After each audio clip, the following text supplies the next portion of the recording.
every painting, the goal is to make it better than the last painting. But if you wait to become that perfect artist, the day will probably never come. We tend to not see what other people see in our work. And besides, perfection is pretty boring. If you do something that's strong and truly is reflecting your heart and soul, it's going to be far more powerful. Perfect art is not always the art that resonates with other people. Welcome to the BoldBrush Show, where we believe that fortune favors the bold. Brush. My name is Laura Bayer, and I'm your host.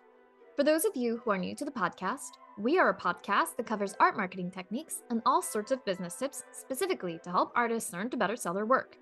We interview artists at all stages of their careers, as well as others who are in careers tied to the art world in order to hear their advice and insights. For today's episode, we sat down with Chantel Lynn Barber, an award-winning contemporary artist and educator, renowned for her expressive acrylic portraits and dedication to inspiring creativity in others. Chantel discusses her artistic journey, emphasizing her transition from oil to acrylic paints due to practicality and personal preference. She highlights her 20-year career, including running a storefront business and creating various art forms like furniture painting and glassware. Chantel stresses the importance of using high-quality materials, such as professional-grade acrylics, and shares her techniques for maintaining paint consistency. She also touches on the emotional and financial aspects of being an artist, advocating for self-respect and strategic marketing to reach the right audience. Chantel believes success is about continuous growth and not stagnation, and she values the personal and professional development that comes from her art.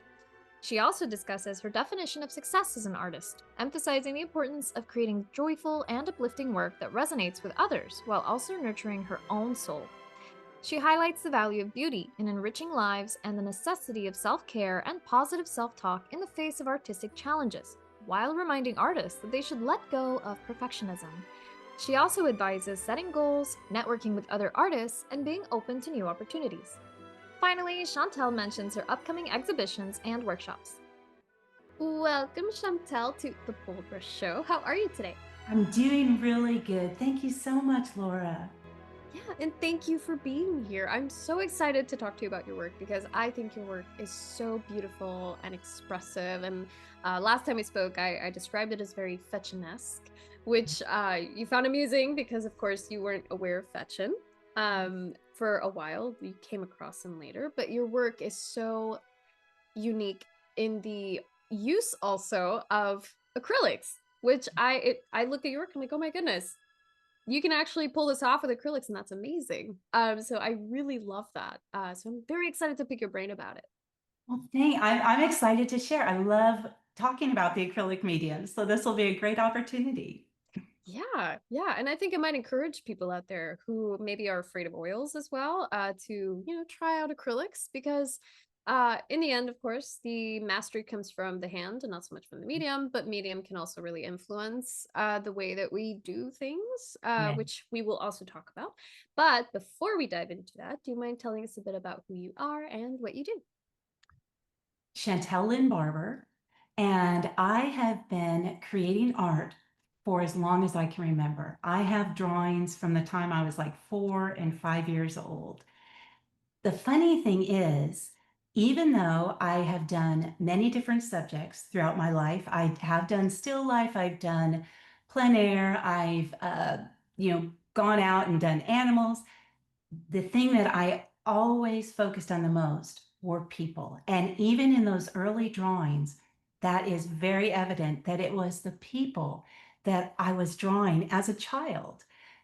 So it's fun to look back and see how I got those beginnings. And I can't remember a time where I wasn't creating art. And so my entire life, I've just been doing different modes of creating things. So yeah. And I think you also mentioned too that one of those things was also painting on furniture, Yeah. sewing. Yes. So I am coming up on next year. It will be 20 years since I officially opened a storefront business. So the interesting thing is I've always done something businesslike with my art. when I was a kid, I was actually selling some of my drawings to people, to either fellow, children who wanted to buy. Of course, we're talking like a quarter back then, or there was actually a principal of our school who wanted to buy one of my paintings, and then a couple of teachers off and on who ended up getting some of the paintings. So there was always something I was doing. I did commissions for many years, just off and on. It wasn't really an ongoing business. It was more of just fitting it in, around my life. Because in the early life, we were traveling a lot, and it was harder to be in one place for long and get to know people. But it was 2006 when my husband encouraged me to start an official business. Go ahead, and we're going to open this shop. We're going to have a storefront. And when I did that, I was dabbling in all kinds of creations that I would make around the house. And then I decided, well, let's see what happens if I fill a storefront. And the funny thing is, it was 1,000 square foot, and I filled the entire place with things I created. And I had so much that when we finally decided to move it back to my home studio, I actually had to get a storage unit for a lot of it as I decided what I was going to keep and what I was going to either give away or still sell. But I did painted furniture. I did a very unique technique with decoupage glass. I painted on everything you could think of, not only furniture, but throw pillows and rugs, and I did murals. I also did portrait commissions, many, many portrait commissions during that time period. So it was really fun because what I found is when I'm working with my hands, whether it's sewing techniques, embroidery, or painting on other surfaces, whether it's creating things, a sculptural type of thing. I've worked in clay, creating little mini sculptures. It always relates back to when I'm painting on, when I'm painting with acrylic or whatever medium I'm using at that time, it relates back to that.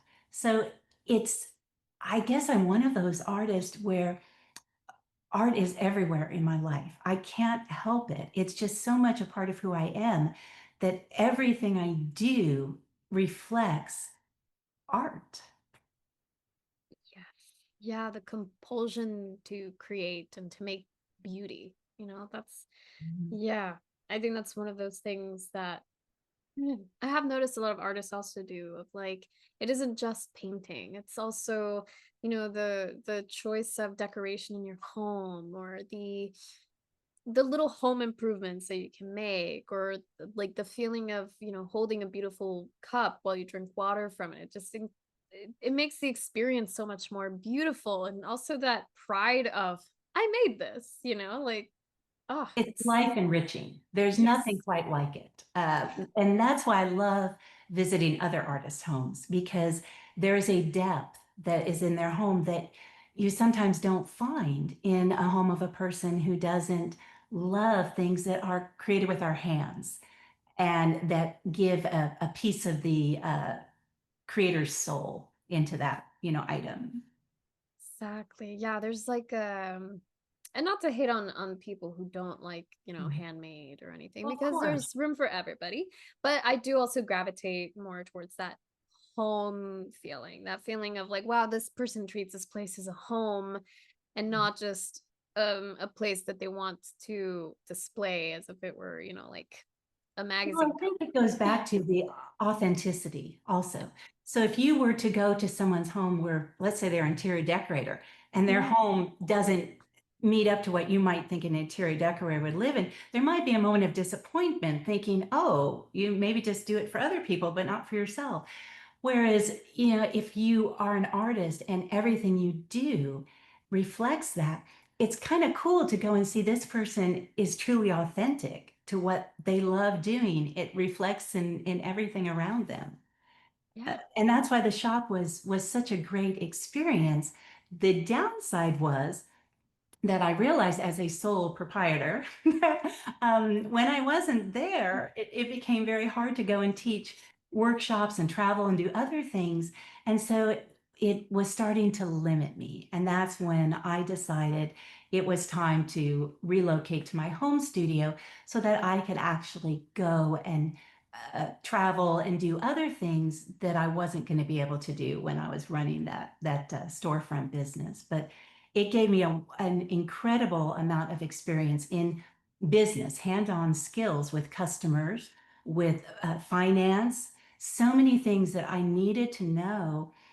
I like to say it was probably more valuable than if I had even gone and gotten a degree in that. That hands-on experience was just amazing. It has reshaped the way that I saw my business in a very positive manner. So that was that time period. It was about 2.5 years, was extremely important to building on and continuing to move forward with having a business.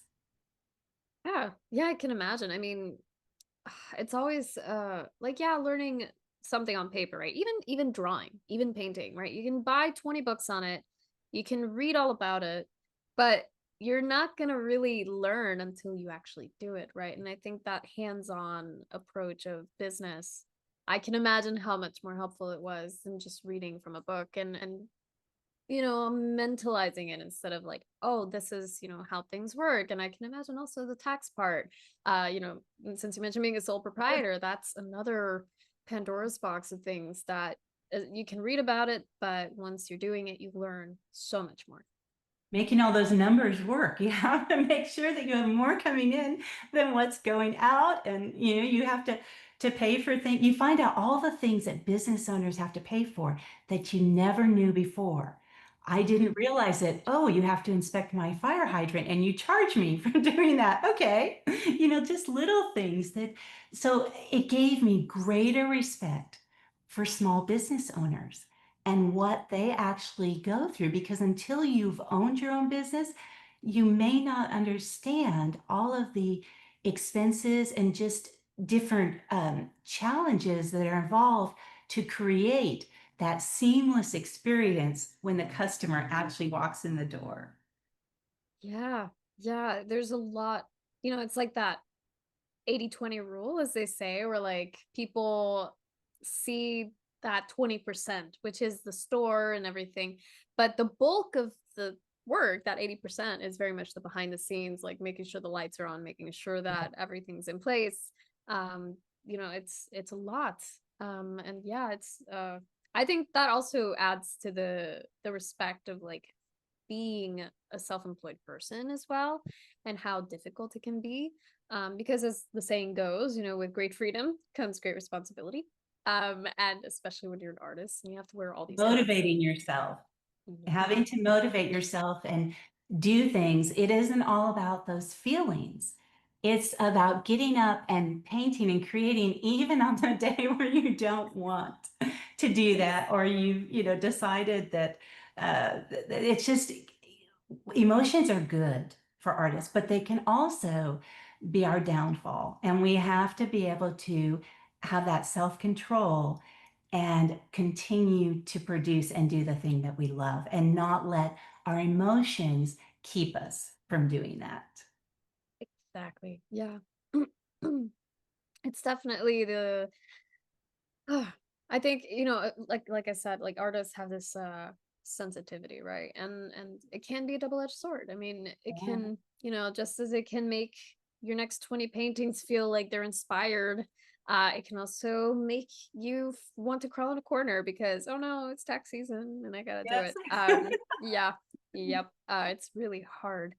But I also did want to ask you because you started with oils. I did. That's yes. And I wanted to ask, how is it that you translated, you became an acrylic painter and as your chosen medium. And then what is that process like? Like how has it how has it been born from the oil painting process and how has it shifted for you? So I was taught to paint in oil when I was, I'd say, about 11 or 12 years old. I was very fortunate. I had a neighbor across the street. She was in her 70s and she invited me over and introduced me to oil paint. Before that, I had played around with oil pastels, soft pastels, colored pencils, but I had never really done anything with paintbrushes. And that was very exciting to have this whole new world opened up before me. She also introduced me to this idea of, I think I might have learned about John Singer Sargent from her. Sometimes our memories get a little fuzzy, but there were many artists she showed me that I was not aware of until that time. And so realizing what you could do with paint, working with a palette knife. I worked with a palette knife. I worked with paintbrushes. And of course, she worked in oil, which is why I just automatically assumed that I would be working in oil. I remember I never really did like the solvents. And now, of course, I know things have changed since then. But back then, turpentine things were just things I wasn't really thrilled with. I also wanted the paint to dry faster. Even then, I kept thinking, I need this to dry faster. And the it was kind of a detriment to make a mistake and then feel like I couldn't quite lift it right up again because the paint was wet. So those were things that were really in my mind from early on. But the big factor was that when I married my husband, he was already going into the military and we were going to be doing a lot of traveling. And the movers at that time just said, no, we're not taking your oil paints. And so we knew that there was a lot of moves in front of us, but that first move, I thought, okay, I'll just pack them up in my back of my car and we'll drive them across the country because we lived in San Diego, California at the time, and we were going to Newport, Rhode Island. So we did that, threw him in the back of the car, drove across, and unfortunately made a bad decision one night when we were tired of not unpacking the car outside it was a Motel 8 back then. And somebody broke in and took all the oil paints along with our dirty clothes, which was really crazy. And I Rude. remember thinking to myself, this is not going to work. And I don't want to have to figure out every time we move what to do with my paints. And at that time, after we got settled, I met some artists, local artists, and they were sharing with me, what about acrylic? Now, I had not heard of acrylic paint before then. And I thought, oh, water soluble. This might be, something interesting. I ought to try it. And in the very beginning, it was quite a shock to see how different it was from the oil because I didn't have any formal training in it. I just went out and bought some paints and started working with them. And I thought, oh, okay, this is very different. But that was just a momentary thought. Then I started to realize the benefits that this medium would have. And I just really fell in love with it. And I think a lot of the success that I had with it there were a couple of reasons why. One was my mindset. Never once did I say to myself, oh, this is drying fast. So therefore I can't do what the oil painters doing. I would watch someone paint in oil, and even though I knew that they were painting in oil, I would still see it as if it was an acrylic medium. So I would be figuring out how you could get those same effects with it drying faster and just look at the way they were painting as it is acrylic. And there's many ways you can do that. Translate the acrylic medium to do things that are very similar to the oil. Plus, I was handling it like an oil painter would. I wasn't using a lot of the mediums. In fact, I didn't use any mediums at all during those years. And even now, I only have one that I once in a while will use, very rarely. I like the acrylic paint just the way it is when it comes out of the tubes. But I also found that there are some mediums that take a little bit more time to get used to it in the beginning. And once you figure out you unlock its potential, it's so much more valuable to you. And not everyone has patience, but the reward is extremely great with this medium. This medium is no different than other mediums that we use as far as being able to create exceptional fine art. There has been, perhaps in the beginning, the way it was marketed wasn't exactly the best, because I do remember as a younger person not being able to find artists in our location working in acrylic who could teach me the skills that I wanted to learn, who would do either figurative or portrait work. It was more of abstract. So they had kind of put the acrylic medium in a box right from the beginning. It was very abstract. It was very flat, more as if you were doing a poster or a commercialized work.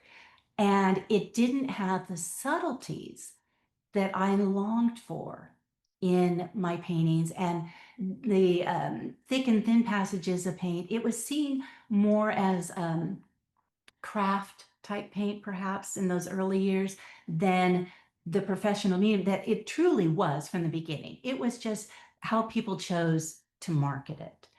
And so there came a day where I decided, since I can't find anyone else to teach me these things, I probably just have to teach myself. And I would study what oil painters were doing and then translate those different techniques into working with acrylic. And I love the flexibility that it's given me. It is not the thing I hear most from students approaching this medium is that there's this fear factor that if you put something down on your canvas, you can't get rid of it. And that is not true. It's actually very forgiving, and it's very freeing to know that if you lay a stroke down on your painting and then you don't like it, once the underneath of their surface is dry, you're able to lift that stroke back up and not lose the integrity of what's underneath. Acrylic lends itself beautifully to building layers.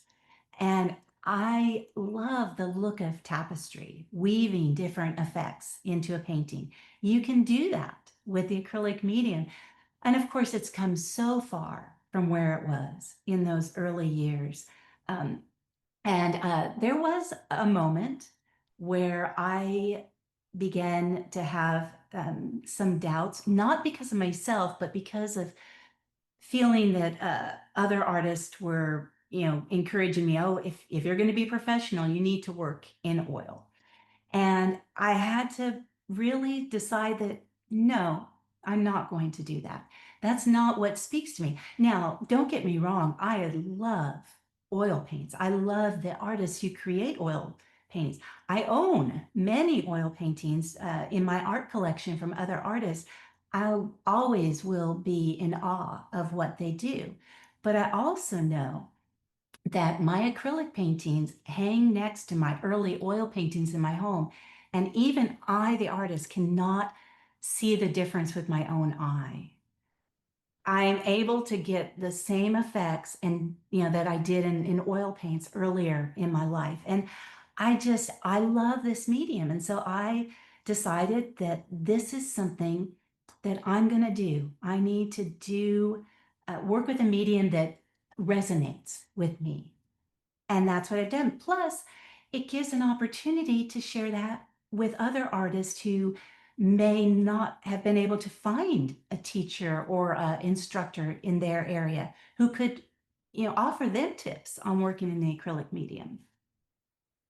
Yes. Oh my gosh. I mean, if anything, I feel like I'm sold. I'm so sold on trying it out. Because I think I have a bit of a similar temperament from Mm. what you described of like this isn't drying fast enough for me. Yes. With oils, as much as I love oils, and I think I probably will never quit using oils. I might, play around with other mediums as we all do as artists. I feel like, Of it's normal to course. gravitate around, but it is a very curious thing. Because when I had the same reaction when I saw your work, when I first saw it, I was like, oh, this is oil. And then when I read it says acrylic, I'm like, you're kidding. That is And the magical. great thing about acrylic is you can use other, so if you wanted to combine it, let's say with colored Mhm. pencils, you can do that. If you want to combine it with water soluble graphite, you could do that too. There are many options so that it can become mixed media if you like.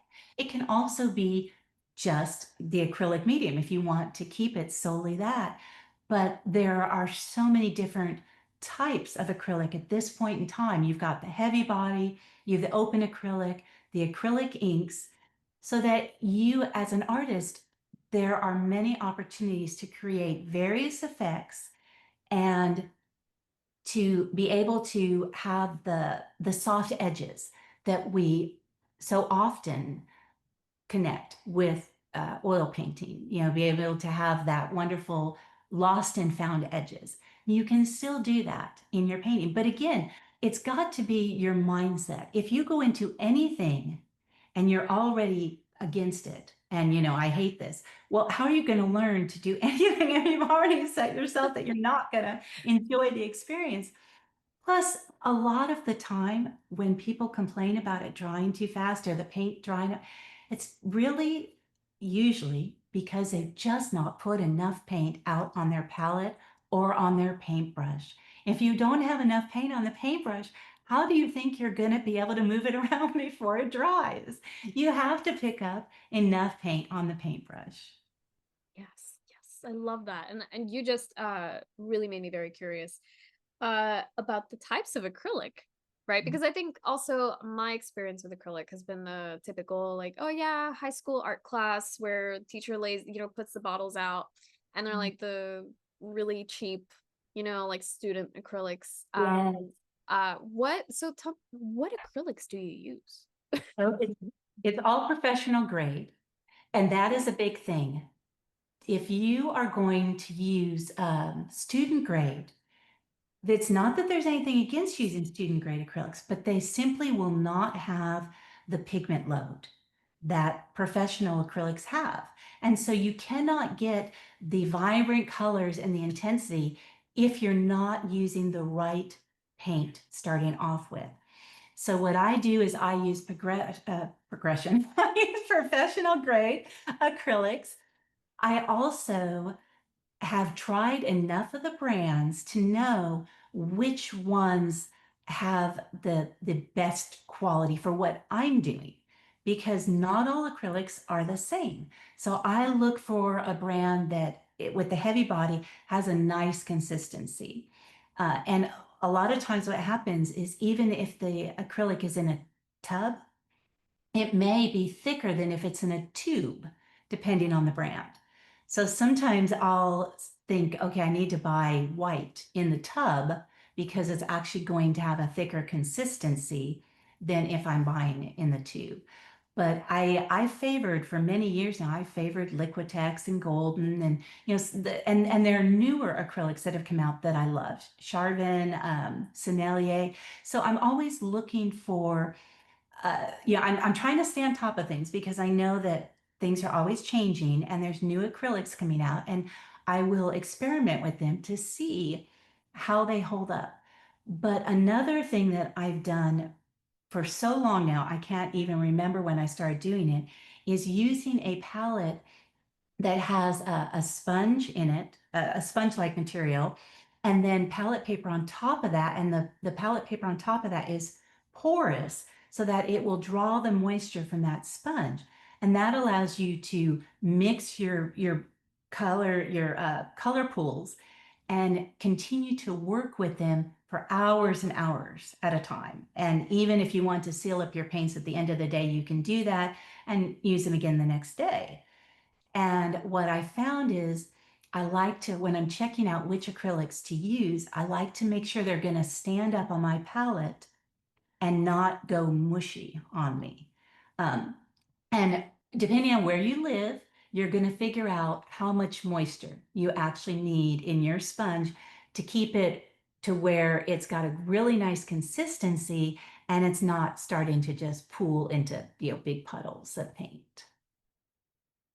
That sounds like sorcery.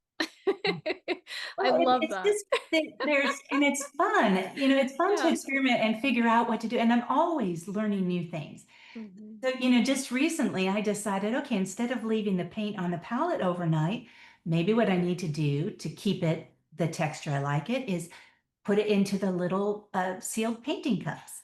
I mix up what I want. It's on my palette. I'm working with it. And then if I want to save it, I put it in the painting cup. And then that also makes sure that the liquid in the sponge is not absorbing too much into the paint and making it mushy, because you don't want your paint to get watery. You lose control. The Yeah. more watery the paint is, the less control you have. And there may be times where you want that, but if you want to create sharp, vivid brushstrokes, that's not what you want to do. Amazing. Amazing. That is really cool. And I think um it's definitely the way that you've handled it, and I can see it, of course, on the painting that you have on the easel, which is very beautiful. And this is a work in progress. It's still got a little bit of fine tuning to go, but the interesting thing, now I will tell you this with acrylic. The other thing I love about it is when I'm doing a painting like this, I tend to take my edges out further than need be. So let's say the mask. I'll take that edge out and it might be a little bit larger than I want it to be, because then when I come back in and I go over that edge, I can control those soft edges and have just a little bit of that green peeking through, which is what an oil painter would do if they take the brush across and they drag it. So there's different ways to get those same nuances.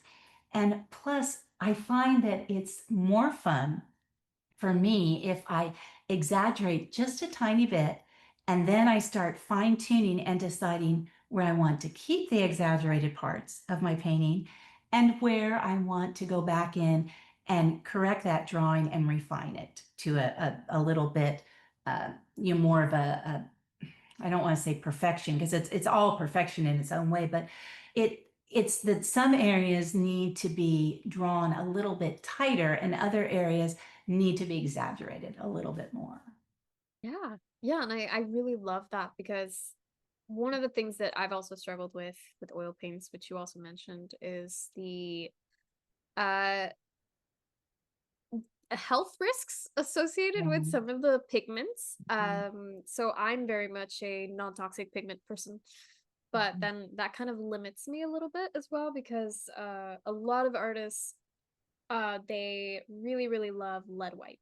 The one thing I don't enjoy is how lead white is not the safest paint to use. Mhm. Like I stay away from it personally. I have a lot of friends who love it and it works if you're careful, but I'm I wouldn't say that I'm not a careful painter, but sometimes things happen. I had a friend who they had been using lead white for a long time. They had their, how we reuse mineral spirits or terps to clean our brushes. Well, they spilled that on themselves and got lead poisoning. Oh my goodness. And they didn't realize it until much later when they started getting symptoms that when they spilled it on themselves, they actually did get themselves lead poisoning. So that's something to watch out for. But I do love that the whites that I see on that painting are transparent. Like you can Well, play with and that transparency you without, can play with you it, know. and there's different types of whites. Mhm. Titanium white, zinc white, they're going to give you different effects in your finished painting. The other thing that I really love doing is to use you've got so many different tools that are going to apply your paint in different ways. You can go heavy with palette knives, you can scrape back into, but my when this is a new studio for me. I've only been in it a little over a year, and I decided it was a perfect time to kind of reinvent some of the things I was doing. And so I actually have a glass palette that's right under my painting that is attached to my easel. You are not limited to just using a stay wet palette with acrylic.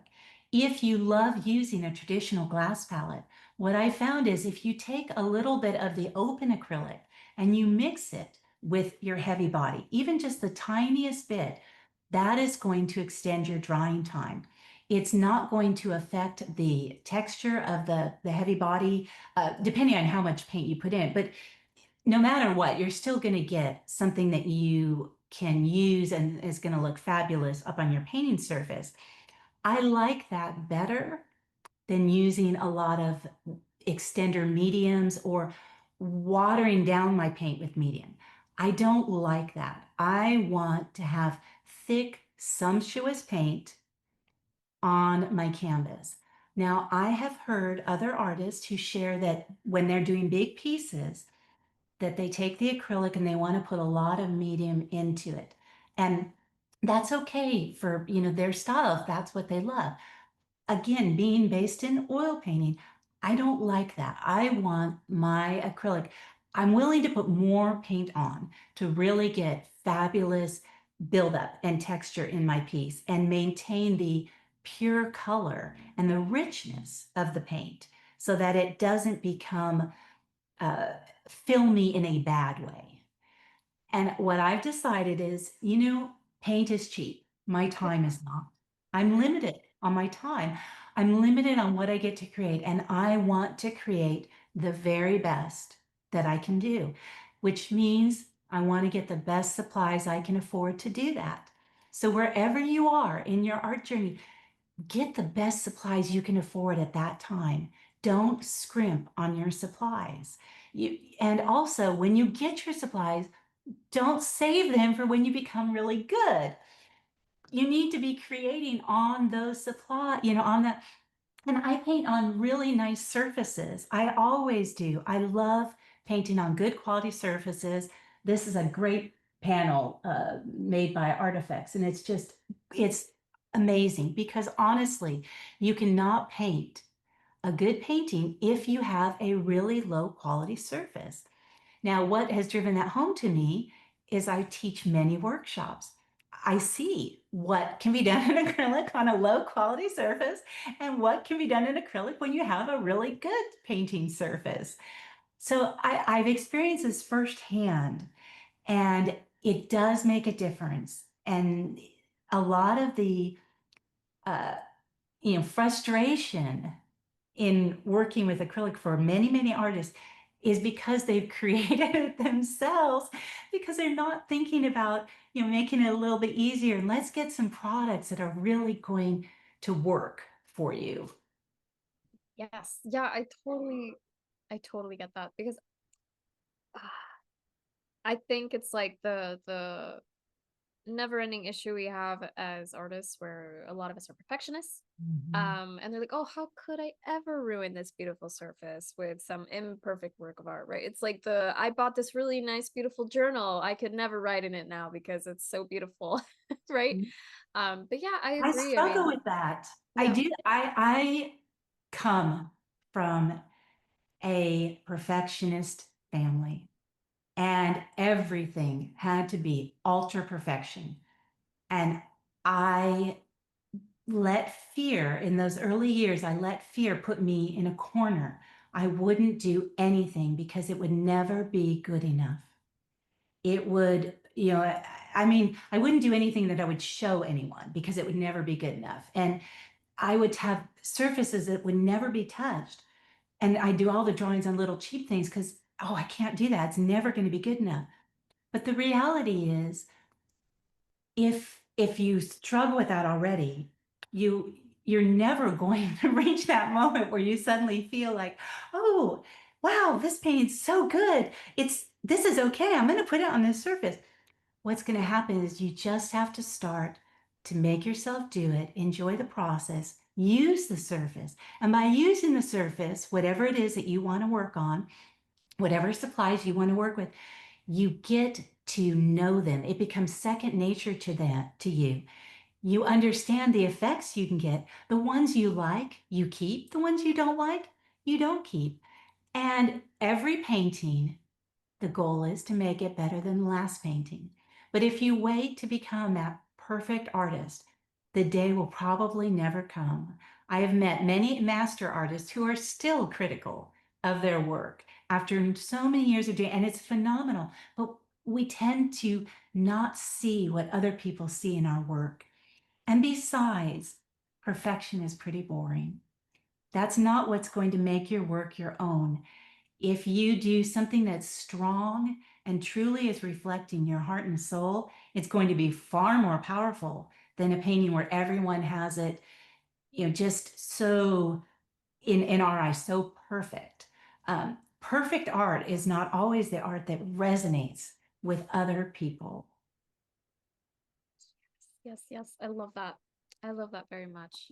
Because there's it's natural that our work isn't perfect, right? Because we ourselves are imperfect, right? We're Yeah. humans. We make And there's mistakes. beauty in that. So Yes, why isn't there beauty in our paintings with that? exactly. Yeah, I mean, it's like reading any great fantasy novel where the character starts in one way and they grow and they go through all of these trials and tribulations, and then at the end there's like this happily ever after. But the beauty is in that those peaks and valleys of all of the And things that they've gone through, and it's not perfect and they aren't perfect, and that's the inspiring thing, right? So I totally agree. yeah, And now that we're on this topic, actually, I think it's the perfect segue into my next question, which is, how have you found that painting has helped you not just as an artist, grow as an artist, but also as a person? that's a great question. It's actually something I think about a lot. Um, I think about people and why do I paint people? And even though, like I said earlier, I do have joy in painting other subjects, and I do. I may not publish them as much, but I do create from other subjects. But there's no doubt that the thing that I love the most is painting people. And so, how has this, I believe, made me a better person is the more you look at faces, the more you paint figures, the more you study people as they walk by you and you see the beautiful light falling on their faces, or you see a smile or an expression in their eyes, or even a moment where maybe you're seeing a glimpse of their soul, you start to love people a whole lot more than you did before. And if there's anything that I think we need more of, is love for other people. And I'm not talking about whether you like what they do all the time or whether you don't like what they do. I'm talking about a love that transcends when a person disappoints you, or when a person angers you, or when a person doesn't do what you think they should be doing, or make the choices you think they should make. Can you go beyond that? And can you love that person? Well, the longer I work on paintings and I'm looking at faces, and I have done, I was trying to think the other night, how many faces have I done? How many portraits, even portrait commissions? It's got to be thousands and thousands at this point, because like I said, I started long before I officially opened the business. And you get to the point where you cannot help but look at these faces over and over again, or even figure paintings, the way the human body is, and not start to love those people and want to get to a deeper level. And so if I'm struggling and I'm having a bad day and I'm not really loving that person, I find that when I come back and I get at the canvas, the easel, and I start painting, it helps me work through that, and it helps me see people in a different light. And that's what I want to do. If there's one thing I want to get better at for myself personally, is to love people and to be kinder and have more compassion on people around me. And I truly believe the paintings that I do have helped create that in my life, because I can see on my own journey, looking back from when I started that to where I am today. And um, I feel like I've gone deeper. Not to say that I've achieved perfection, because I certainly have not. I am very, many, many, many flaws, and we all have our own struggles, and we are not perfect by any means. But it's being able to genuinely grow in that and relate that to our the fellow people that we're around, because no matter what you do as artists, it's so easy to want to just stay in the studio. I am really bad about that. I would, in fact, even now I can feel my face heating up because I'm more of an introvert. I just am. I can be the extrovert. I can put myself out there. But usually I end up with my rosy red cheeks because there's still a part of me that's just, um, but I need to be with people. I need to participate in life. And that's the other thing that I've been learning recently is standing at an easel for 10 hours a day and not going out and living your life is not a good thing either. And I get really bad about that. I can just stay here and focus and not want to be interrupted and not want to leave. But that's not a good thing. It's not healthy.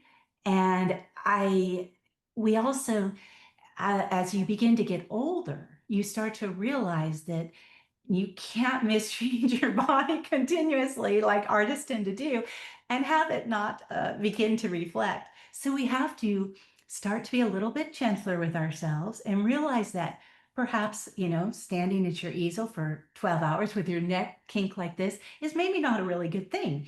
And going out and refreshing yourself by being around other people, regardless of whether they irritate you or not, it's good for our soul. It's good for our soul because it makes us think of other people and not just focus on our own struggles. Yes.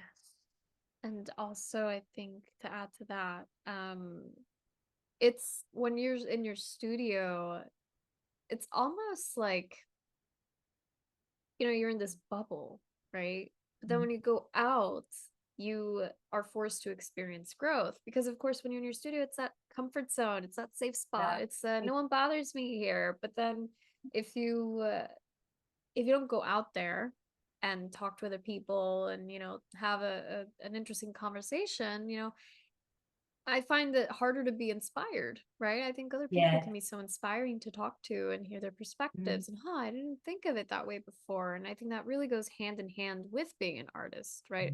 It's, you need that outside look, go out, take a walk, and, you catch the light on someone, like you said, on someone's face, and suddenly, that's a really pretty thing. I want to paint that.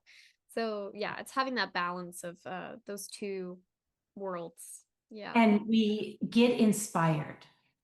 When you're out, all it takes is seeing maybe a pattern that someone's wearing or a background behind them to give you the idea of, ooh, if I put that color behind, the head on maybe the painting that's sitting at home, wouldn't that look great? Or if I do that, or even just watching, someone's face move. Now, of course, working from live models is a wonderful thing to do when we can, but not everyone has that opportunity. So if you don't have that opportunity, it's even more important to go out and see the way people's face moves when they get animated. Their mouth, their inflection of eyebrows, things like that, especially if you are doing portrait or figurative work, because then you come back and you see whatever you're working on with a whole different, it's you're seeing it in a whole different light because you're realizing once again it's not just a flat surface that you are depicting a three-dimensional, the roundness of the forms and the way the light is hitting those forms and how important that is. But you're also putting your emotions into it. How do you see this?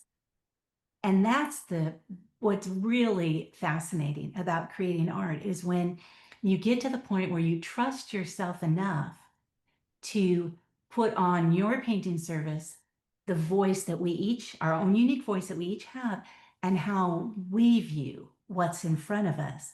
And that's what makes your painting different from someone else's interpretation of the same subject.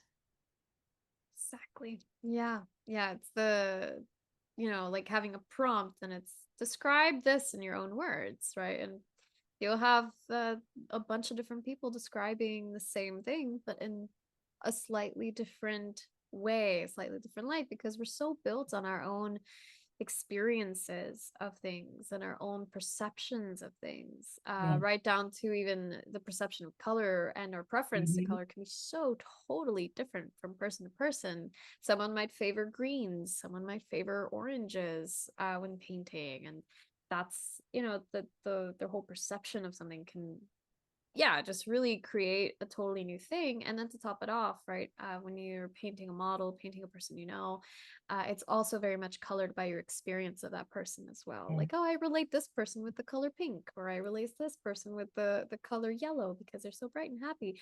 And suddenly, that also adds to the interesting interpretation translation that happens, instead of, oh, this is exactly what I see and this is objective. It's more like, okay, this is what my eyes are putting in here in my brain, because you actually see with your brain, and then that gets translated through my hand into this totally different thing that then gets re-seen through my eyes. So it's a very mystical yet scientific thing. Yeah. And I Yeah. think that's why I love creating movement in Mhm. my pieces and more of the energetic brushwork. And just a lot of it is I'm feeling, and I just want to get it down on the canvas. But it's also that life has movement. We're not just, even when we're still, we're never really still. There's always a little bit of that fidgeting or moving your head, or there's movement, and that is life. And so there's something about that that fascinates me. And I want to grab some of that energy and somehow get it into that painting surface and be able to show that this is alive. It's reminding you of life's experiences too. So it goes hopefully beyond just that moment that you see in front of you, and maybe even triggers memories, or just there's so many ways that viewers can react to paintings that we create.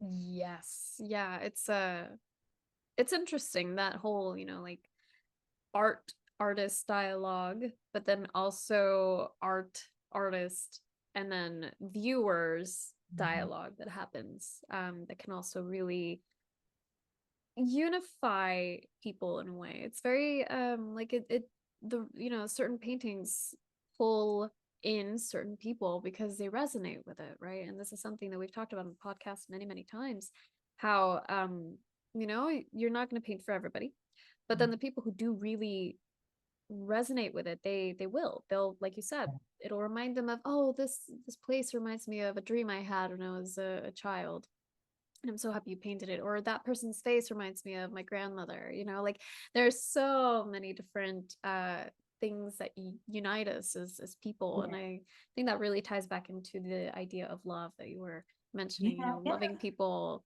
and showing compassion and grace for yourself and for others, which I think is Yes, very I important. and Yeah. I completely agree with that. And what's also fun is I think what I love about working in the style that I work in is that if I want to paint someone from a model, but then I'm going more for the emotion, I'm not trying to get an exact likeness, I have the freedom to do that. I have the freedom to take the painting any direction I want.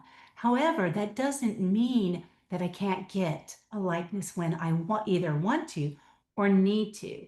And this particular piece is I'm working on, my daughter-in-law was the model, and she actually made the mask that she's wearing in it. It's a phenomenal mask. I love it. And so my goal is to have her likeness coming through. But that can still be achieved in the same style while having those nuances of um, color and the strokes. And the painting doesn't have to get tighter simply because you're wanting to have it resemble somebody.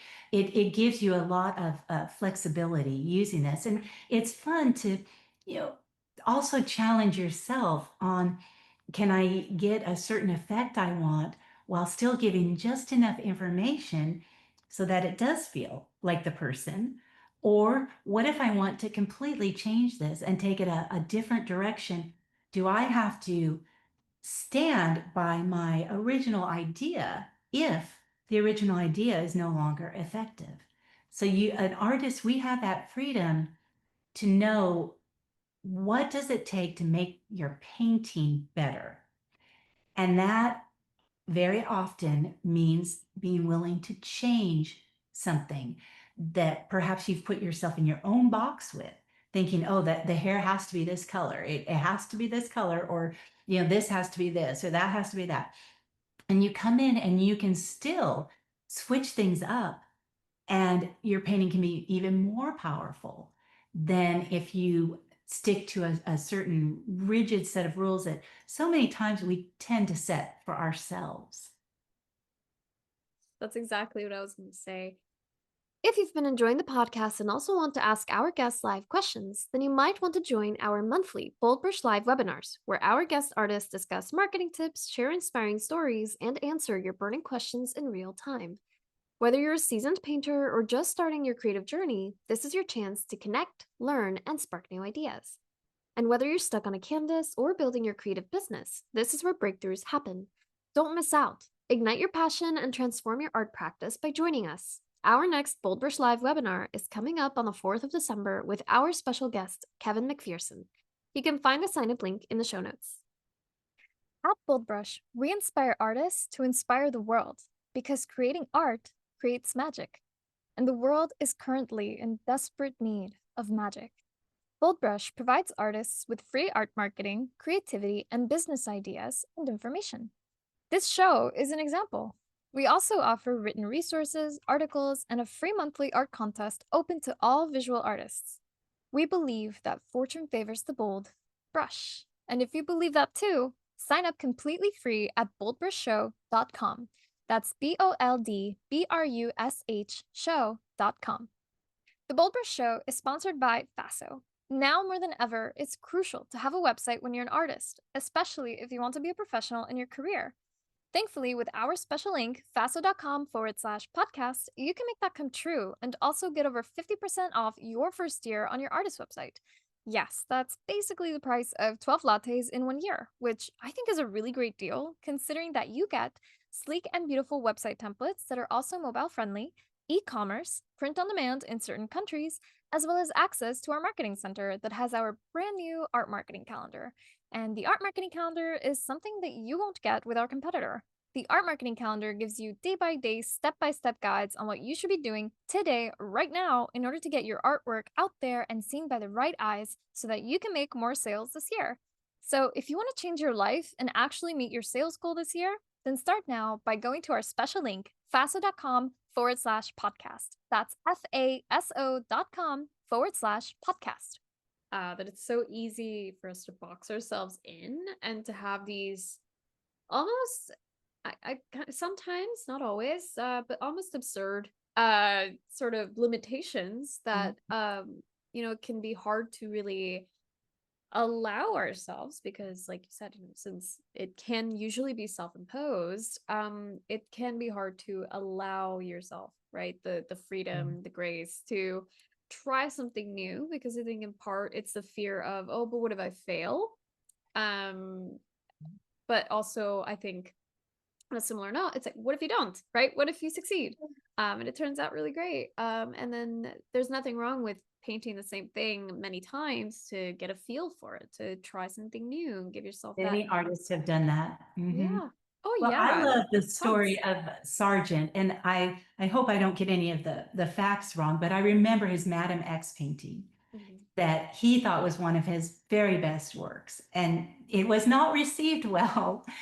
So, he could have been questioning himself and thinking, oh, I thought this was really good. And obviously the public did not think it was good. And I believe that was the reason he ended up leaving Paris. But he held on to that painting. And he also held on to the idea that he believed it was really good.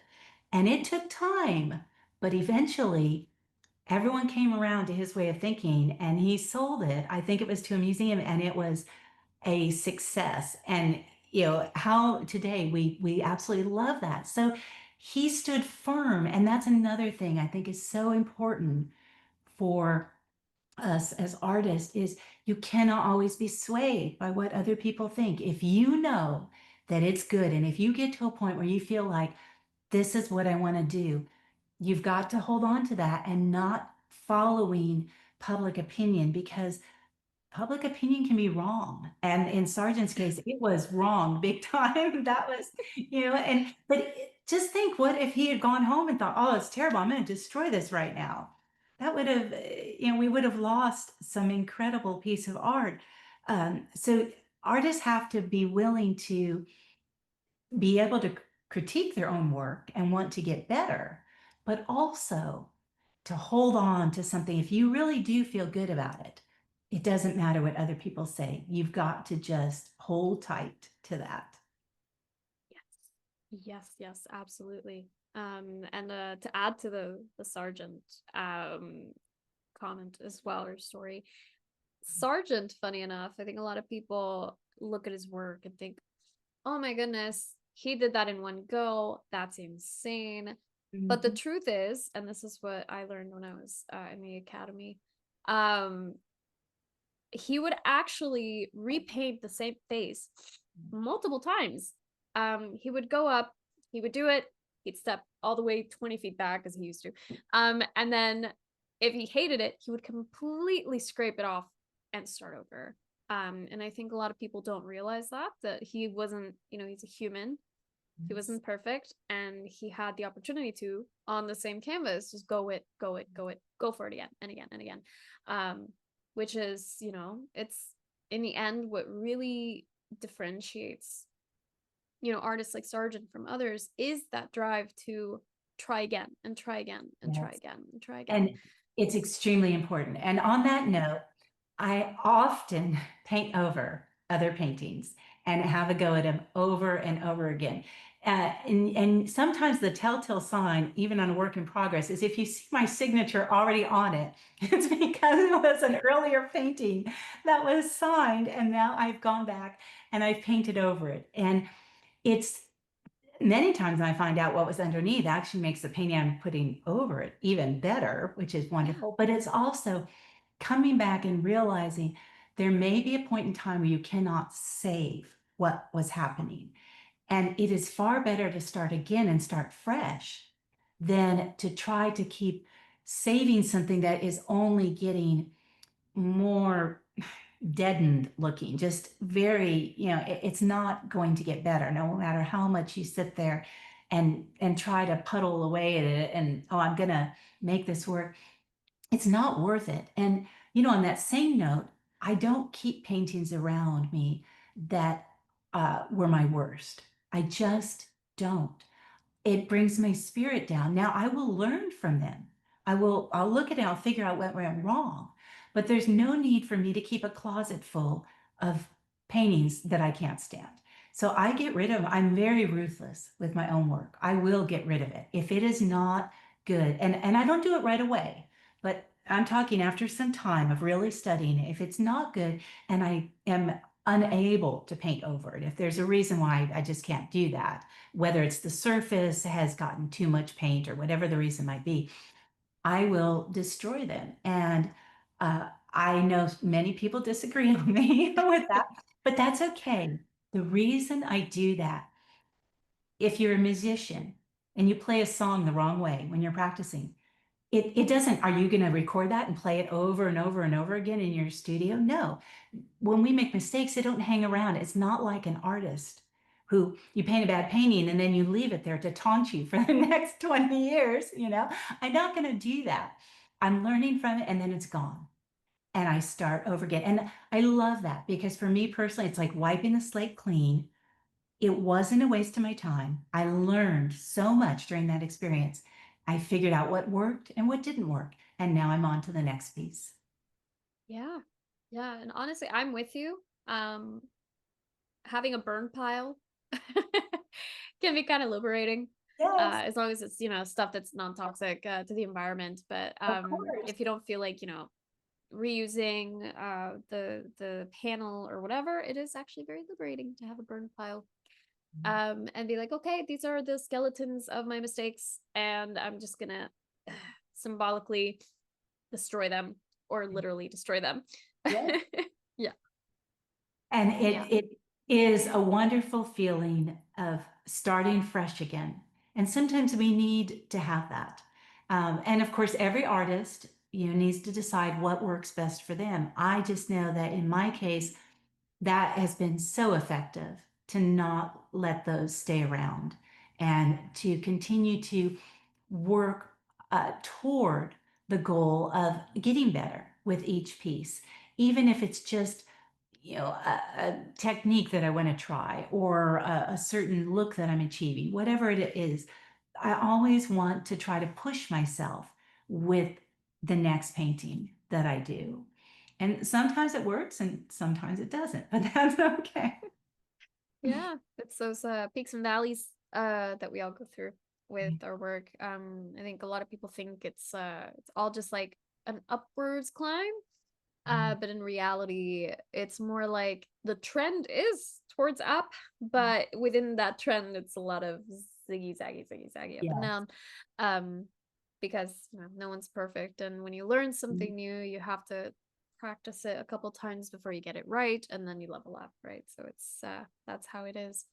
And then I wanted to ask you because since you did have experience, with the business side, I'm going to be asking about business stuff. Yeah. So when you uh when you decided to switch over to only your paintings, right? Mm. Because you were working on like Yes. furniture and glass and all these beautiful Yeah. crafts. What was it like for you when you went from having your small business and actual location to just focusing on paintings? What was that like how did it affect you emotionally and economically? It was one of the best things I did. Not that I don't enjoy those years of trying, different things. And I still, like I said, I still want to have my hands just for me in many different art piles, creating different things. I also knew that my love was always creating more of the fine art. And I wanted to give that enough time to nurture it and truly be able to. I felt like that was where my strongest voice was. And that was where my deepest passion was. And so it needed to really take center stage. And what was happening during that time was it was kind of getting lost in the middle of everything else. So, as far as for me, my mood, that was a good thing. I knew that that was the direction I wanted to go in. I also realized that yes, it was going to change things.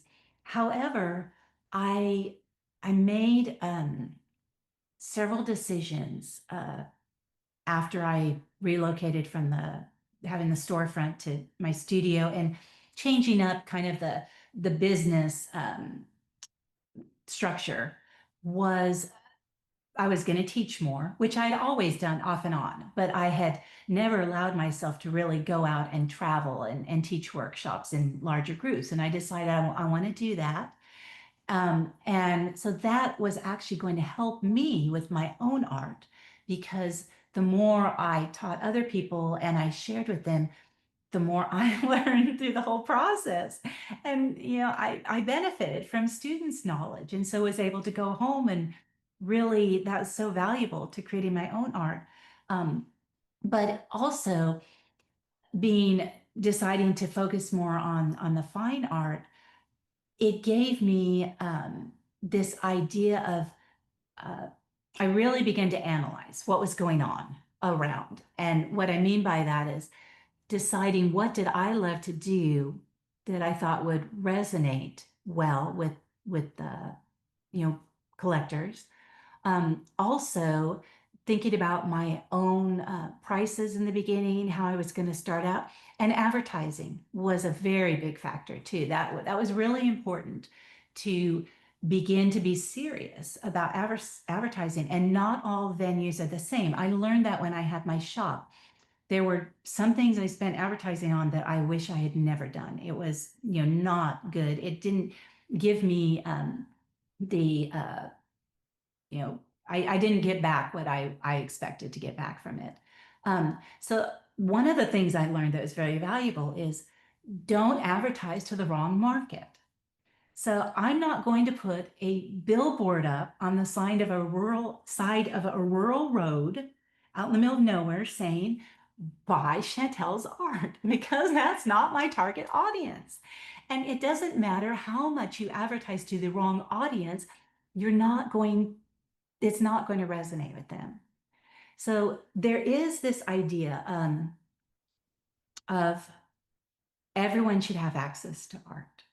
Now, I'm not against that, but the days that I had my shop, I learned firsthand that by making your art so attainable with the prices that everyone could have it, did not mean that everyone wanted to buy it. It also did not mean that they even respected or valued it. No matter how uh, no matter what you price your art at, that you feel like this should be a reachable goal for someone. Someone should be able to afford the art at this level, regardless of what their income is. There are always going to be excuses of why they either don't want it or can't afford it, or that it's simply not valuable enough to them. So one of the things I learned is don't undersell yourself as an artist. You have got to respect yourself first if other people are going to respect you. And you need to price your art at start at a point where you're then going to go up from there, but you're also going to say, I respect my work enough that this is what I'm selling it for. And I'm not going to bargain, and I'm not going to have this is going to date me if I say this, but the Kmart blue light special, I'm not going to do that. I respect what I do, and I'm going to stand firm. And then as I'm out there and I'm getting more accolades and I'm getting better, and then I will gradually increase, because that is fair to the collectors who have purchased my work. It isn't very honoring of your collectors if they purchased it for X amount of dollars and now you've reduced it to less than half of what that is. Because again, you're trying to go after the wrong people. That's not going to help you. So I was very fortunate to learn that in those early years, that my collectors, I have to know my audience and I have to know where to reach them. So advertising, looking for the people who would collect the kind of art that I was creating, that I wanted to create. Also, I found that even though it's wonderful to have local art groups and it's important, and I was active in local art groups. In fact, I was the vice president and the president of a local art group for several years. If you want to be professional and you really want to do something with your art and you want to be able to make an income at your art and actually, pay your bills and have extra, you have to go national and international. You've really got to take that leap. There are very few artists who are able to do that locally. Now, I'm not going to say that no one can do that, because that's probably not true. But I'm going to say that for me, I made a decision that if I was going to do this, I had to go national and international to be able to do it. That was going to be a game changer. And so again, I decided where to put my advertising resources, where I was going to spend advertising money that was going to help me achieve that goal and target to the right audience, and not send money to an audience that was not going to buy or appreciate my art no matter what I did. And what I mean by that is there's certain audiences you could put, I don't know, Rembrandt, Sargent, amazing living artists in front. You could put those paintings in front of them, and they still would not be moved by them, or want to. I mean, me, I'd be like, what can I do to have that painting in my house? What do I need to do? They're not. That's not what they're going to do, and that's okay. All you need is to find the people who love it and it is enriching their lives, because we aren't all the same. We are not motivated by the same things. We don't have the same loves. And so it's important to know your audience, to look at what kind of advertising can you afford, and get the best advertising that you can afford for that. And the advertising that you feel is like going to hit your target market. And that's what I started doing.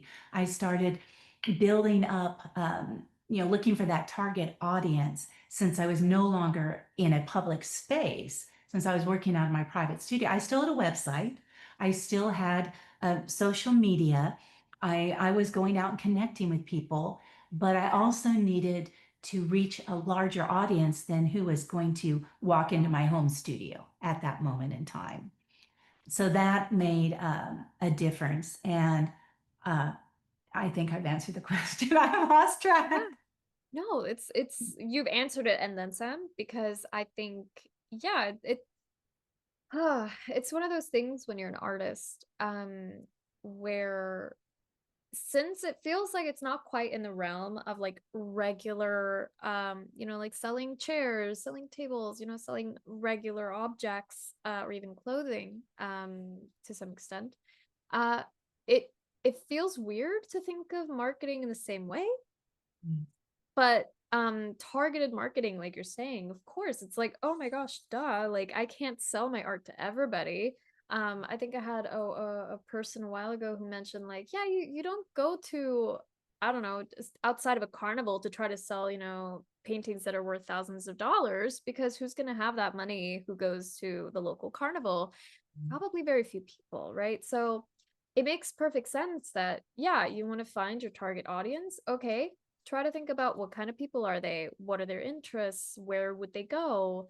Like you said, I mean, if you try to take like a person who, I don't know, really likes sports and you put them in an art museum, Mhm. they might not have the same type of reaction as someone who loves the theater and goes to an art museum, Yeah. right? It might be very different. And there's a way to cross genres, of course, by Yes. the sports painting, but still, Yeah. you have to have the person who can afford or Yes. is willing to not always just afford, let's say, is willing to scrimp on other things so that they can have that piece of art. Yes, exactly. Yeah. It's really cool because it really puts into perspective like, hey, maybe my art isn't a failure because it isn't selling. Maybe I'm just trying to sell it to the wrong people or trying to sell it in the wrong way. And even social media works that way as well because there are limits to maybe like, oh, the type of art, maybe the people who would appreciate my art, maybe they're not so much on social media, or maybe they're not on Instagram, maybe they're on Facebook instead, right? There's even within those two social media platforms, there's a difference, which is why the approach that you took of like in-person, local, or even international things that revolve around the type of work that you make are even better because that's an actual real place where those possible collectors, appreciators, galleries, etc., would truly be, and you would connect with them in person. Yeah, totally, And totally. again, it's respecting yourself. And another tidbit that I will share from learning this personally is thinking that because you have a friend, a close friend, or someone who trying to connect with them emotionally with that they're going to feel sorry for you, saying, I couldn't pay my bills this month and I really need to sell this painting, thinking that that's going to make them buy your painting. It is not going to make them buy your painting. The reality is, not only will they not feel sorry for you, but they will probably think there's something wrong. And they may even pull back and think, oh, she can't keep it together, or he can't keep it together. What's going on there? So, another thing that's so important for artists, uh, it doesn't matter if you only have a penny to your name, you don't let anyone know it. It's not something that needs to be public knowledge. Whether you've made millions, that doesn't need to be. You are respecting yourself. You are selling your work for what you need to sell it. And you're not going around playing, if you have to confide in somebody, you make sure you get someone who you can really, really, really, really trust. And there's very few people you can do. It may be better just to go in the closet and knock to the wall. I mean, because there are just certain things that are not going to help you. And yes, we may all get frustrated and we all have our ups and downs. And we have good times, we have bad times, just because that's the way life is. But you have to learn to hold things close to yourself, and you cannot confide in everybody. And no matter what is happening, you stand firm, you hold your own, and you respect what you're doing, because what we do as artists is valuable, and money is close to people's heart, and they will pay for things that they see as valuable.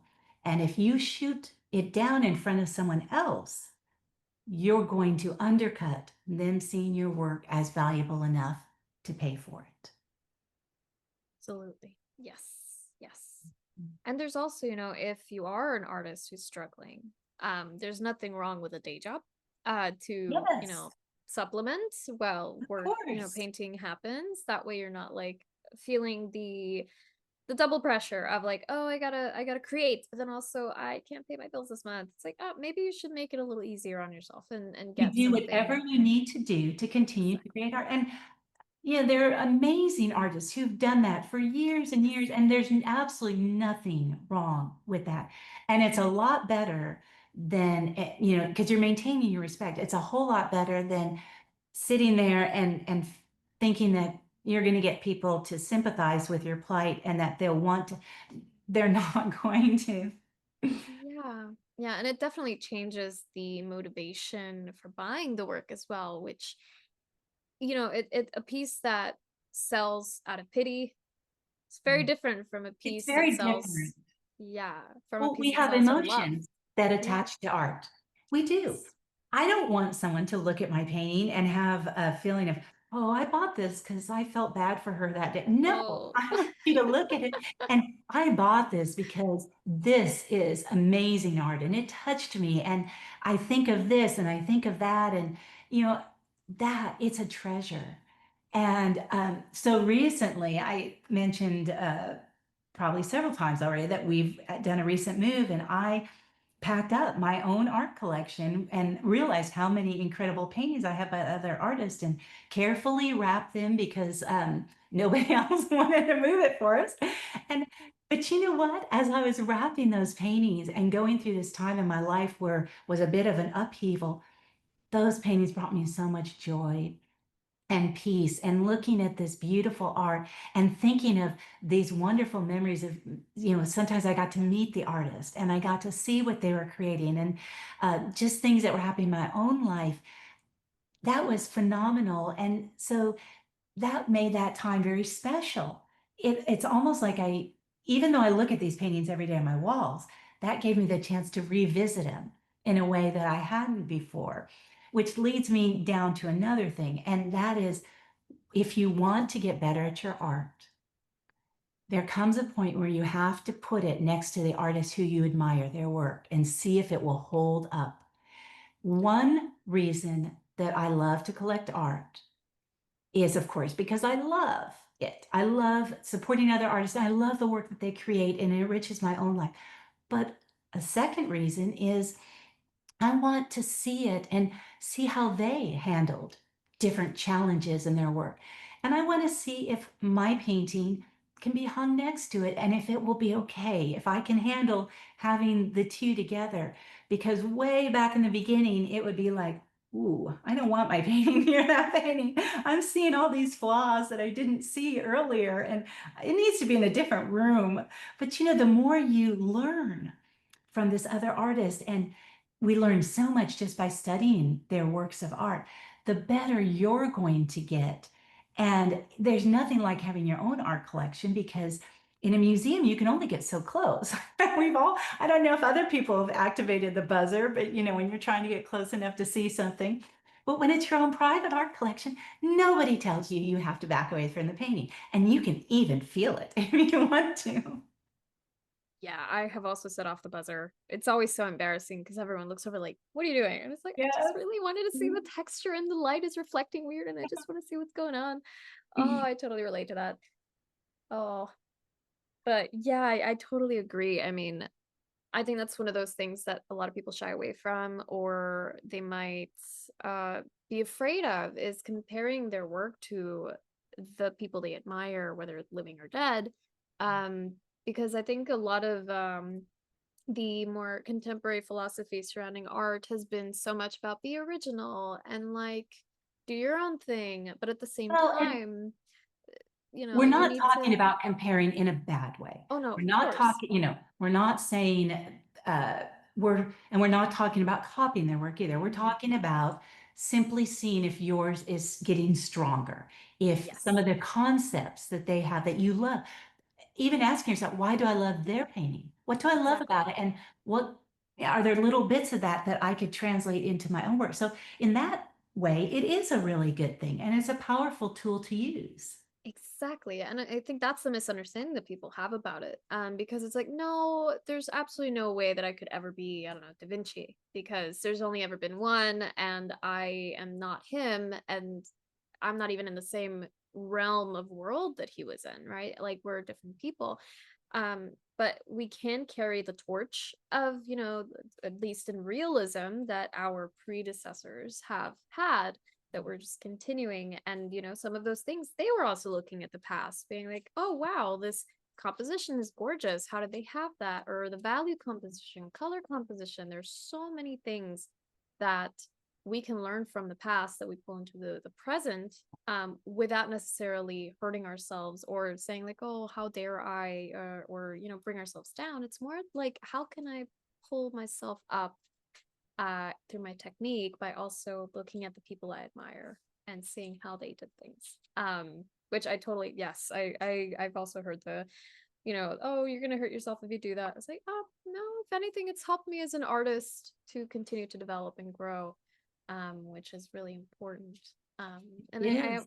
yes, and I wanted to ask you also, for you personally, what has success meant to you?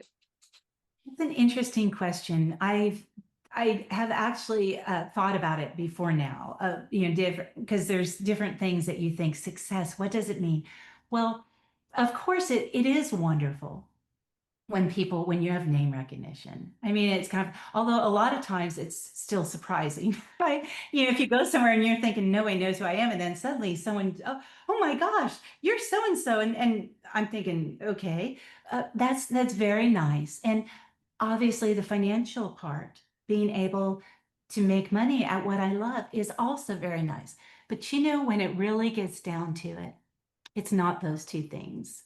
Because I have had moments where I've sold a painting that maybe I wasn't happy with. And that doesn't even mean that I didn't think it was done well. It might just mean that the subject matter, maybe it was a commission and I did a subject matter that maybe it truly didn't resonate with me or something. And I realized it wasn't the money. It wasn't, it's this to me, success as an artist is number one, not being stagnant, not getting to a place where I'm comfortable, where I start to actually go backwards because I've stopped being excited about what I'm doing. Success is to continue to create work that I hope will touch other people, that will resonate with them, that will bring them joy, but at the same time, to be able to discover things about my love for creating art and have the courage to be free enough to put that on the canvas and paint in a way that brings joy to my own soul, and it's not a selfish thing, because unless you fill yourself up, it's like your emotional bank account. Unless you fill your emotional bank account up, you can't give out to other people. So it becomes this wonderful opportunity to be enriching and feeding your own soul so that then you're able to share that with other people. And so success for me is to continually be learning myself, continually be growing, to be experimenting and exploring. And at that same time, the hope that what I do create continues to resonate with collectors, with other people who view the work in different venues, that they'll walk by the painting and something will grab them and they're going to stop and they're going to want to look at it. That to me is great success as an artist. And it tends to feed into all the other areas that make us feel like we are, doing something that is giving back to the world around us. Because I do believe that we need things to uplift us. We need things to encourage us. That's why I personally don't do a lot of dark stuff. Now, that's not to say that I don't paint paintings where maybe a person looks sad or there's something going on. That, that's uh, can speak to us, and there's a lot of beauty in that also. But for me personally, there is enough darkness around me that I want to paint things that are going to bring joy and encouragement and light. And I do not feel like that is a superficial, silly thing to do. I feel like we have to have beauty to survive. Why do people go into a inner city, let's say, and plant a flower garden for the people who live there? Why don't we say, well, that's not, you're just planting flowers. Well, how do you think that's going to enrich people's lives? Because beauty enriches our lives and it gives us something to hold on to get through any dark days that we have. And it still gets us through the beautiful days that we have.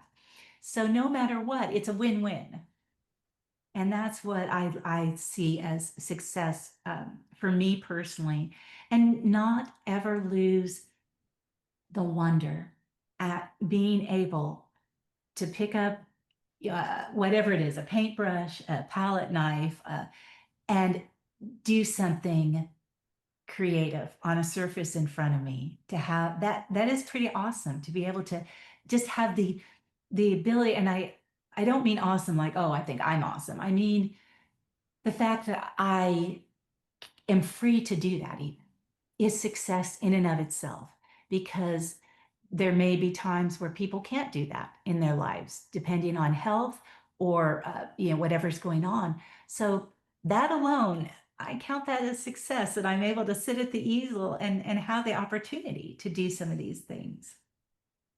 Yeah. Yeah. Again, it's that fulfillment, that freedom, that sharing. It's so important. And I agree. What's really funny too is that a lot of artists are quite youthful, if that makes sense, like throughout their entire lives. And I think because painting can be such a like, yeah, it's a different type of stress, but that sense of fulfillment and personal success, kind of like how you're describing, I think it really does keep people more active and youthful than, being buried under stress and sadness and all of these, emotions that aren't necessarily bringing beauty, right? But I agree that, having that way to share beauty and that creation of beauty and that exposure to also being in the moment, just something that a Yeah. lot of us do, where, oh wow, look at the way the light is hitting the tree, or look at the way that the water reflections are creating this beautiful effect, right? Being so tuned into that, I think, also keeps us so alive and, Yeah. Yeah. happy. And it can be hard. I'm not gonna say it's not hard, Well, it because it doesn't is. discount that there are days Yeah. at the easel that are not fun. Oh yeah. That, that mental, this is hard work. It's a lot of that mental decision making and so many, and there are many times where what you see in your mind's eye is not even close. Like, it's coming down the. However, nothing good in life comes from just easily. You have to work at it. And we have to take the hard days with the good days. And what I do like to say about that is if you've had a hard day in the studio, before you leave the studio, try to do something that you love, even if it's just 5 minutes, even if it's a quick little drawing sketch or starting another painting that will give you hope, so that the next day when you come back, you haven't left with feeling like, oh, I wasted the entire day on this piece. Yeah, I know that feeling uh quite well. But that's a great idea. Yeah, having like something nice to treat yourself with if you've had a hard day. I mean, I personally like to, listen to a fun podcast and wash my brushes. like clean them so that I'm, kind of like, okay, I'm washing away all the sad parts of today and I'm listening to something nice. And coffee um, is always a wonderful uplifter. yes. I find that if I get a cup of, or a bar of chocolate, if things really get Yeah. bad, that Oh makes yeah. a difference. Yeah, just a little sweet, like, oh, here's a treat. You did great. Great Yes. effort. It sucks, but great effort. Yeah. Yeah. Yeah, it's so much of being an artist is about that. You can't be a horrible boss to yourself. Oh, Because no. it's bad for morale. You gotta Well, really and uplift. I have to sometimes remember, would I talk to a student the way that I might talk to myself? Yes. When I go and teach a workshop, if I talk to people the way sometimes I do my own self-talk, they're not going to be coming back. It's not going to be encouraging them. So I often will stop and I ask myself, how can I do this for somebody else, but I Hmm. can't do it for myself? And what makes me think that if I talk that way to myself, it's going to motivate me because it's not motivating me. Yes, exactly. Yeah, I think at those moments, that's when you take a deep breath and imagine that you're, two people, and then just like try to phrase things like, okay, this is what's going on. Yes. Let's try to do this so that, we save this painting, or let's take a break, just having that positive self-talk, or at least, a not hypercritical self-talk is definitely I think healthy. someone, and I don't remember who it was, mentioned that they had this recording of, people clapping and saying, great job, and they're cheering. And when they felt low, they would put that on in the background. I thought that's what I need. We all need this. Yes, you did it. Oh, wow, you still, good job. You learned a lot. Don't think about what didn't work in the paint or didn't work in the paint. Think about what did work in the painting and use that for the next one. Yes. Yeah, that explains why sports teams have cheerleaders. Yes. I need to hire a group of cheerleaders, cheerleading, like get my friends and just, okay, guys, I need you to sit here and cheer Yes. me up. Encourage us. Yeah. But yeah, and then do you have any final, because you've given us so many beautiful golden nuggets, but do you have a final piece of advice for anyone who wants to make a living as an artist? Well, I think having a plan of your goals, thinking through your goals is an important thing before you start. Being able to self-motivate, that is a thing that we all, and that means different things to many of us. So once you start, um, don't let go of the goal because it may not be attainable immediate, but that doesn't mean that it's not attainable. We're working towards it, and I would encourage you to know that it is possible. It's a wonderful thing to do, and there are ways to go about doing this. So depending on where you live, but also we have wonderful networking opportunities today. Artists are able to connect with artists easier than they have before. Finding other art friends who you can trust, who will encourage you. Uh, Another thing, and this may sound funny at first, but it's very valuable. If you are the best artist in the room, go to a different room. I've heard that said so many times. The reason you want to hang out with the best is because not only do you learn from them, they're wonderful people, first of all, because they love what they do. And there are very few artists that I've met who don't just want to share and be generous with what they've learned in their own lives. But they're some of the best friends I've ever made. And they will, just watching how they live their lives and how they run their business and do things will encourage you and inspire you, give you new ideas of things that work. And it's not even asking them a whole bunch of questions. I mean, not that you can't ask questions, but sometimes you just learn just from watching what they do and just hanging out with them. And that's where you can learn from their experience. So don't try to go it alone. Look for the best artist and wherever you are and hang with them and see what you can glean from how they've gone about it. And then being aware of changes that are happening because even for me now, I've done this long enough that there's so many changes with technology and other things. And so being open to that and realizing that you're going to have to learn and figure out, but also not overburdening yourself, thinking that you have to be able to do all these things because you're not going to. No one can do it all. So picking and choosing your battles. What's going to be the most important way for you to get the word out? And then focus on whether it's a social media channel or if it's your advertising or whatever you're going to do, make it so it's doable. Because if you start off and you want to be a successful artist, you want to make a career of it, but you've made the mountain so tall and you're not able to, you put these things in front of you that are not attainable because you've just overburdened yourself, you're not going to be able to stick with it. And really, perseverance is very important in wanting to go out there and do it. And it's well worth it. And the reward is, I wouldn't change it for anything. I've thought, would I go back and do things differently? And this is what I've wanted to do. So if you want to do it, you've just got to go for it. Yes, yes. Absolutely. I think everything you said is so true. I think it's so easy for, especially artists who are very, very eager to make things happen now, because, instant gratification is a big problem these days. Has always been, but especially now because social media and everything just feels like it's moving at a faster pace. When really it's, slow and steady. The fable of the tortoise and the hare, you all know it. Small steps really do get you to where you want to be in a You much don't want to more burn stable out way. either. If you Yes, burn out, you're exactly. not going to get to your goal. So it does go against the culture, being that slow and steady, but that is where you make the progress. Burning yourself out, you're not going to make the progress.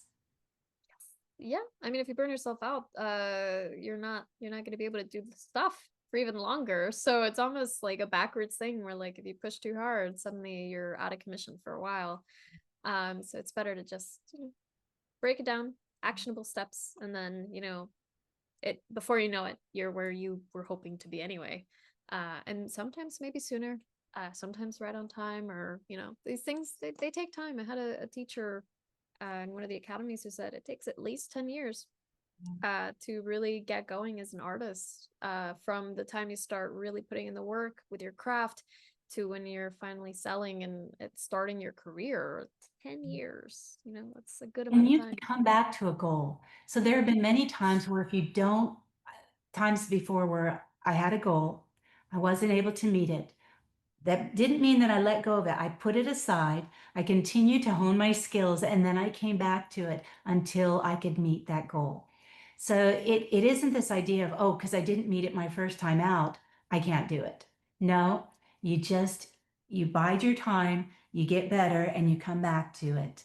And then it's much more joyous when you meet it because you know that it wasn't just boom, it was you're hanging in there and that perseverance that made the difference, and it's always sweeter. It is. Yes, yes. It's the perseverance too, and the motivation, the drive that just, you gotta just keep it on. Yes. Um, but yeah, and then I wanted to ask you, do you have any upcoming shows or workshops that you Yeah. would like to So promote? I actually wrote myself notes, so I won't forget.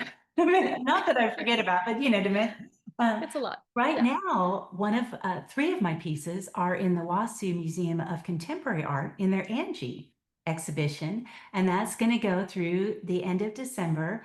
I'm very excited about this exhibition. One of my pieces won second place, so that was pretty awesome.